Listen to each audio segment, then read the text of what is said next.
नमस्कार दोस्तों। आज हम उच्चारण स्थान विज्ञान के बारे में जानेंगे। उच्चारण स्थान जैसे कि आपको नाम से ही लग गया होगा कि बोलने का जो तरीका होता है उसमें क्या विशेष होता है, तो कौन से वर्ण कहाँ से बोलते हैं कहाँ से नहीं बोलते। तो इससे संबंधित जो पहला सूत्र है वो है तुल्याश्य प्रयत्नम सवर्णम। इसमें देखते हैं तुल्य आश्य प्रयत्नम सवर्णम, अर्थात जिनके मुख आदि उच्चारण स्थान और जिनके आभ्यंतर प्रयत्न समान हो वो सवर्ण कहलाते हैं। इसकी वृत्ति में कहा गया है तालवादी स्थानम आभ्यंतर प्रयत्नश्च इत्येतद्वयम् यस्य येन तुल्यम तन्मिथे सवर्ण संज्ञम स्यात्, अर्थात तालवादी स्थानम तालु आदि उच्चारण स्थान आभ्यंतर प्रयत्नश्च और आभ्यंतर प्रयत्न इत्येतद्वयम् ये दोनों यस्य येन तुल्यम जो जिसके समान हो तन्मिथ है उनकी आपस में सवर्ण संज्ञम स्यात् उनकी आपस में सवर्ण संज्ञा होती है, अर्थात तालु आदि स्थान और आभ्यंतर प्रयत्न दोनों समान हो उनकी आपस में सवर्ण संज्ञा होती है। तो इस सूत्र के अनुसार जिन दो या दो से अधिक वर्णों के पारस्परिक तालु आदि उच्चारण स्थान या आभ्यंतर प्रयत्न दोनों समान होते हैं वे परस्पर सवर्ण संज्ञक होते हैं। तो इसमें उच्चारण स्थान का प्रयोग किया गया है। तो हम देखते हैं कि उच्चारण स्थान क्या होते हैं। तो आस्य तथा प्रयत्न का अर्थ, इसमें जो आस्य लिया गया है, जहाँ आस्य है आस्य भवम आस्यम अर्थात मुखे भवम, मुख में होने वाला, मुख में जो होते हैं वो उच्चारण स्थान होते हैं, अर्थात मुख से जो उच्चारित होते हैं वो उच्चारण स्थान होते हैं। तो यहाँ आस्य का जो तात्पर्य है उच्चारण स्थान, और प्रयत्न प्रकृष्टो यत्न है, प्रयत्न है, और प्रकृष्ट यत्न अर्थात जो उत्कृष्ट यत्न होता है वो प्रयत्न कहलाता है। तो यत्न है मूलतः दो प्रकार के होते हैं, आभ्यंतर तथा बाह्य। वर्ण की उत्पत्ति में आभ्यंतर यत्न का अधिक सहयोग होता है, अतः बाह्य की अपेक्षा आभ्यंतर श्रेष्ठ है। अतः सूत्र में प्रय उपसर्ग के योग के कारण प्रयत्न शब्द के द्वारा आभ्यंतर यत्न को लिया जाएगा, बाह्य प्रयत्न को नहीं लिया जाएगा। तो यहाँ आस्य का मतलब हुआ उच्चारण स्थान और प्रयत्न का मतलब हुआ आभ्यंतर प्रयत्न, अर्थात उच्चारण स्थान और आभ्यंतर प्रयत्न आपस में जिन वर्णों के समान होते हैं वो आपस में सवर्ण संज्ञक होंगे। इसमें उच्चारण स्थान का तात्पर्य क्या है कि उच्चारण स्थान की उत्पत्ति किस तरह से होती है। तो वर्ण की उत्पत्ति के समय या तो वायु मुख के किसी स्थान पर टकराती है अथवा जिह्वा ये मुख के किसी भाग को स्पर्श करती है। ये किसी भी वर्ण को बोलने की प्रक्रिया है, अगर ऐसा होता ही होता है। तो वर्ण की उत्पत्ति में मुख के जिस भाग का सहयोग होता है वह उस वर्ण का उच्चारण स्थान कहलाता है। जैसे कि किस वर्ण का कौन सा उच्चारण स्थान होता है, इस जिज्ञासा के समाधान के लिए हम पाणिनीय शिक्षा के वचनों को उद्धृत किया जा रहा है। पाणिनीय शिक्षा में ये पढ़े गए हैं, हम उनके बारे में जानकारी ले रहे हैं। तो पहला जो है उच्चारण स्थान से संबंधित सूत्र वो है अकुह विसर्जन नाम कंठ है। इसका हम अलग अलग करते हैं। तो ए कु है विसर्जन नाम कंठ है। ए का मतलब है ए वर्ण और कु का मतलब है कै वर्ग के अक्षर, है का मतलब है और विसर्जनीय का मतलब है विसर्ग। तो इनका उच्चारण स्थान होता है वो कंठ होता है, अर्थात ए कै वर्ग है तथा विसर्ग का उच्चारण स्थान होता है वो कंठ होता है। यहाँ ए का तात्पर्य है कि उसके ऋस्व दीर्घ प्लुत आदि सभी 18 भेद आ जाते हैं, अर्थात ऐसे आप भी होगा और प्लुत भेद है वो भी लिया जाएगा, उनका उच्चारण स्थान कंठ होता है। और कु के अंतर्गत कै वर्ग के 5 अक्षर आ जाते हैं, कै खे गे घे गे। इसके अलावा है और विसर्ग इनका उच्चारण स्थान होता है वो कंठ होता है। अगला जो सूत्र है वो है इचु यसानाम तालु।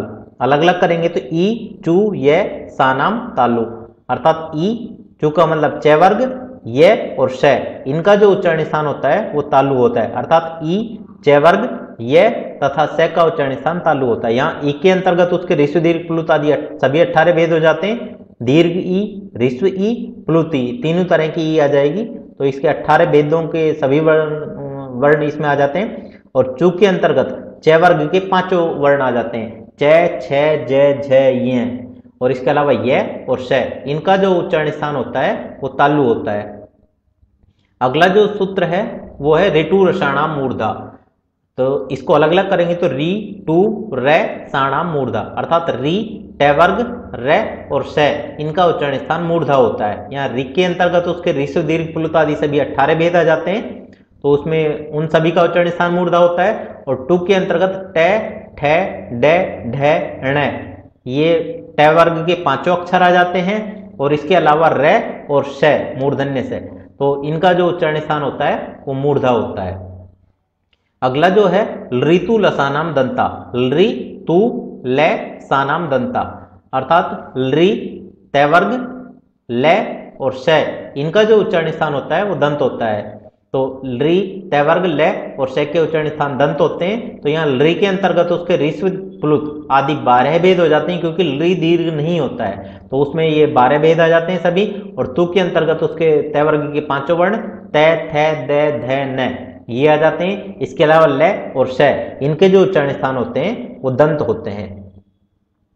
अगला जो है उपु पद्मानिया नाम ओष्टव, उ पु उपद्मानिया नाम ओष्टव।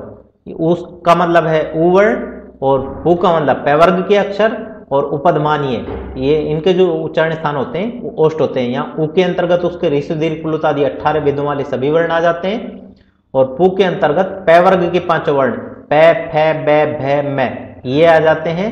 और इसके बाद उपद्मानीय जो शब्द लिखा है तो स्वर के विसर्ग के बाद में ये स्वर के बाद में विसर्ग हो तो विसर्ग के बाद में पै या फै है तो उससे पूर्व विसर्ग के स्थान पर जो होने वाले आदेश है वो उपद्मानीय कहते हैं। अर्ध विसर्ग के समान आदेश वो चिन्ह दिखाई देता है तो उपद्मानीय कहलाता है। अर्थात पै या फै परे होने पर ही विसर्ग के स्थान पर उपद्मानीय आदेश हो सकता है। तो उपद्मानीय होता है उसका भी जो उच्चारण स्थान होता है वो ओष्ठ होते हैं। अगला है य, मैं, गै, ण, ना नाम नासिका च। तो इसमें करेंगे तो य, मैं, गै, ण, ना नाम नासिका च। अर्थात य, मैं, गै, ण और न इनका जो उच्चारण स्थान होता है वो नासिका भी होता है। सूत्र में च का प्रयोग किया गया है तो सूत्र में च जोड़ा गया है। इसके अनुसार ये वर्ण अपने अपने उच्चारण स्थानों से भी बोले जाते हैं, साथ ही नासिका से भी बोले जाते हैं। जैसे य का उच्चारण स्थान है तालु और ये नासिका से भी बोलेगा। इसी तरह से मै का उच्चारण स्थान है ओष्ठ, ये नासिका से भी बोलेगा। ङ इसका उच्चारण स्थान है कंठ लेकिन ये नासिका से भी बोलेगा। ण इसका उच्चारण स्थान है मूर्धा लेकिन ये नासिका से भी बोल सकता है। और न इसका जो उच्चारण स्थान है वो दंत है मूल लेकिन ये नासिका से भी बोल सकता है। अगला जो सूत्र आ रहा है वो है एदयितो कंठ तालु। एत, अयितो, कंठ तालु अर्थात ए तथा आई इनका उच्चारण स्थान होता है वो कंठ तालु होता है। यहाँ ए तथा आई के अंतर्गत उसके दीर्घ, प्लुत आदि 12 वेदों वाले सभी वर्ण आ जाते हैं। इन दोनों वर्णों में पूर्व भाग में ए वर्ण और उत्तर भाग में इकार की श्रुति होती है तथा दोनों वर्ण इसमें संश्लिष्ट रूप से रहते हैं। अर्थात ए और ई मिलाते हैं, यदि गुण होगा तो ए होगा और यदि वृद्धि होगी तो आई होगी। अर्थात ये इसमें हमेशा ही मिलते हैं, इसीलिए लिखा है संश्लिष्ट रूप में रहते हैं। अतः ए तथा आई इनके दो उच्चारण स्थान माने जाते हैं कंठ और तालु। ए का उच्चारण स्थान कंठ होता है और ई का उच्चारण स्थान तालु होता है। मूल में इन वर्णों को एत और अयित इस तरह से कहा है, तकार युक्त पाठ होता है। तो इसका कहने का जो तात्पर्य है मुख सुख बोलने में आसानी हो जाए तथा संदेह निवृत्ति अर्थात संदेह नहीं रहे कोई भी, इसलिए इसको कहा गया है तकार युक्त पाठ। अगला जो सूत्र है वो है ओदौतो कंठोष्ठम। यहाँ ओ और औ इनका उच्चारण स्थान होता है वो कंठोष्ठ होता है। यहाँ ओ और औ के अंतर्गत उसके ऋस्व, दीर्घ, प्लुत आदि सब वो उनके दीर्घ और प्लुत आदि ऋस्व नहीं होता है ये, तो उनके 12 वर्णों वाले सभी भेद आ जाते हैं। और इन दोनों वर्णों के पूर्व भाग में ए वर्ण और उत्तर भाग में उकार की श्रुति होती है। जैसे ए में इकार की श्रुति होती थी उत्तर भाग में, इसमें उकार की श्रुति होती है। और ये दोनों वर्ण इसमें संश्लिष्ट रूप से रहते हैं अर्थात हमेशा ही रहते हैं। तो एक के साथ यदि आप उ जोड़ते हैं और गुण करते हैं तो ओ रूप बनता है और यदि वृद्धि में करते हैं तो औ रूप बनता है। अतः ओ तथा औ वर्णों के दो कंठ और ओष्ठ ये स्थान माने जाते हैं। अर्थात एक का उच्चारण स्थान होता है वो कंठ होता है और उ का उच्चारण स्थान होता है वो ओष्ठ होता है। मूल में इन वर्णों को ओत तथा औत इस प्रकार तकार युक्त पाठ प्राप्त होता है। ऐसा करने का उद्देश्य मुख सुख तथा संदेह निवृत्ति अर्थात आसानी से बोल सके और किसी प्रकार का कोई संदेह नहीं रहे, इसलिए इसको ऐसा किया गया। अगला जो है इसमें कंठोष्ठ ये है, यहाँ वृद्धि होनी चाहिए थी कंठ और ओष्ठ जुड़ के, लेकिन वृद्धि नहीं हुई है तो इसका कारण ही रहा है कंठ और ओष्ठ। इस स्थिति में वृद्धि रेची से वृद्धि होकर के कंठौष्ठ रूप बनना चाहिए था, परंतु ओतवोष्ठ समास से इस वार्तिक के द्वारा पररूप होकर के कंठोष्ठ यह रूप बनता है। अगला जो है वो है वकार से दंतोष्ठम। तो व का जो उच्चारण स्थान होता है वो दंत और ओष्ठ होता है। और अगला जो है जिव्यामूलीय से जिव्यामूलम अर्थात जिव्यामूलीय वर्णों का जो उच्चारण स्थान होता है वो जिव्यामूल होता है। वो ये स्वर्ग के बाद में विसर्ग हो और विसर्ग के बाद में क या ख हो तो विसर्ग के स्थान पर जो आदेश होता है वो जिव्यामूलीय होता है। तो जो उच्चारण होते हैं वो जिव्या के मूल से होते हैं, जिव्या के मूल भाग से उच्चारण स्थान होता है जिव्यामूलीय वर्णों का। और अगला जो है वो है नासिका अनुस्वारस्य। अनुस्वारों का उच्चारण स्थान नासिका भी होता है, और इसका कारण सीधा सा ये रहा है, जो अनुस्वार वर्ण होते हैं वो या तो न के स्थान पर आदेश होते हैं या मैं के स्थान पर आदेश होते हैं, और न और मैं जो दोनों बोलते हैं वो नासिका से ही बोलते हैं। इसके लिए जो इसका उच्चारण स्थान लिया गया है वो नासिका लिया गया है। अब हम स्थान बोधक चक्र देख लेते हैं, ये सभी वर्ण कहाँ कहाँ से होते हैं। तो अ है वो 18 प्रकार का, और इसके अलावा क वर्ग के अक्षर क, ख, ग, घ, ग और है, और इसके अलावा विसर्ग जो इनका उच्चारण स्थान होता है वो कंठ होता है। इसी तरह से ई 18 प्रकार का जो ई होता है, इसके अलावा च, छ, ज, झ, य और श, इनका जो उच्चारण स्थान होता है वो तालु होता है। और री 18 प्रकार का री होता है वो ट, ठ, ड, ढ, ण, रे और श, इनका जो उच्चारण स्थान होता है वो मूर्धा होता है री।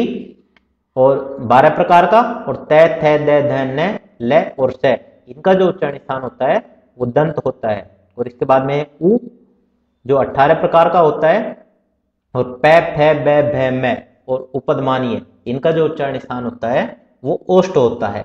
इसके बाद में य, मैं, ग, ण, न, इनका अपने अपने वर्ग के भी होते हैं उच्चारण स्थान, और इसके अलावा नासिका भी इसका उच्चारण स्थान होता है। ए और आई ये दोनों 12 प्रकार के होते हैं, तो इनका जो उच्चारण स्थान होता है वो कंठ तालु होता है। और ओ और औ ये भी 12 प्रकार के होते हैं, तो इनका जो उच्चारण स्थान होता है वो कंठोष्ठ होता है, कंठ और ओष्ठ होता है। और जो व वर्ण का जो उच्चारण स्थान होता है वो दंत और ओष्ठ होता है।